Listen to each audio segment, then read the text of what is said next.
The story begins with former President Donald Trump's bold Liberation Day announcement on April 2, 2025, a sweeping 25% tariff on all goods from Canada and Mexico. The lack of details left businesses across North America scrambling, especially the residential construction industry. Builders, already used to unpredictability, were alarmed by the scale: 25% on all Canadian goods, including essential building materials. Canadian softwood lumber, a cornerstone of home building, faced a potential total tariff rate of over 50%. The National Association of Home Builders quickly voiced strong opposition, warning of devastating effects on housing affordability. The timing couldn't have been worse, with the market already strained by high interest rates and material shortages. The threat risked making new homes unaffordable for many Americans overnight. The industry braced for impact, uncertain if this threat would become reality. For home builders, the stakes were clear.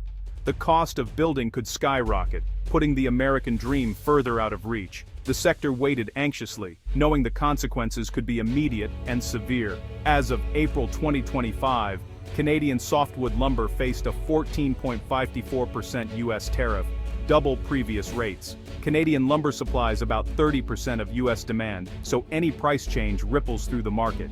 After Trump's announcement, intense lobbying won a temporary exemption for lumber, keeping tariffs from jumping to nearly 40%.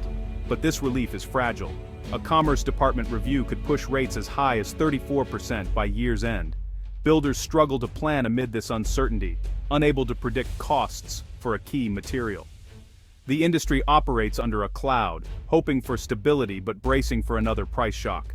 The National Association of Home Builders warns tariffs are a direct tax on American consumers. New tariffs could raise the price of a single-family home by over $10,000, pricing out many families. Material costs have already surged 34% since 2020, and new tariffs would worsen supply chain disruptions. Not just lumber, tariffs would hit steel, aluminum, and appliances, raising costs across the board. The association urges the administration to seek alternatives that don't punish homebuyers.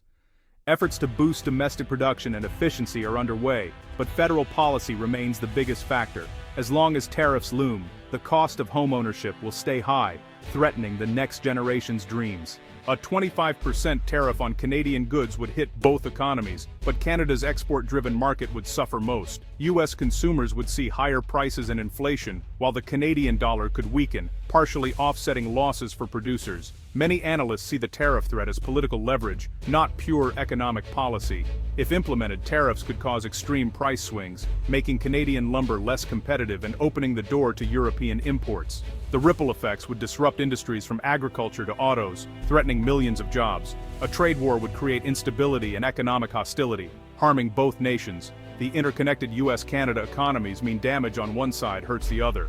Businesses and consumers in nearly every sector would feel the pain. The result, a lose-lose scenario for both countries. The lack of a long-term U.S. Canada lumber agreement creates constant volatility. Since the last deal expired in 2016, Canadian producers have faced rising duties and legal battles. A separate Section 232 national security review could bring even more restrictions, tariffs, or quotas. The temporary exemption from the 25% tariff offered only brief relief. The threat remains.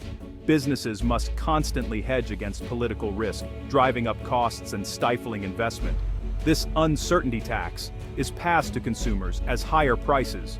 Until a stable agreement is reached, the market will remain turbulent, making affordable homes harder to build. Builders and families alike are left navigating a market shaped by politics, not just supply and demand. Canadian lumber imports to the U.S. have been declining, not just due to tariffs but also domestic challenges like wildfires and stricter forest management. Even without tariffs, supply would be tight. The proposed 25% tariff has caused anxiety across Canada, with many hoping it's just a negotiating tactic. But with no assurances from the U.S., Canadian mills are preparing for the worst. Combined with supply issues, high tariffs could push total import fees above 55%, making profitability nearly impossible. Canadian producers are forced to seek new markets, but the U.S. remains their largest customer. The industry is caught between shrinking supply and being priced out of its main export market. This dynamic hurts both the Canadian economy and U.S. housing affordability. Canadian sawmills face tough choices: adapt, diversify, or risk closure. The North American lumber market remains at the mercy of U.S. trade policy.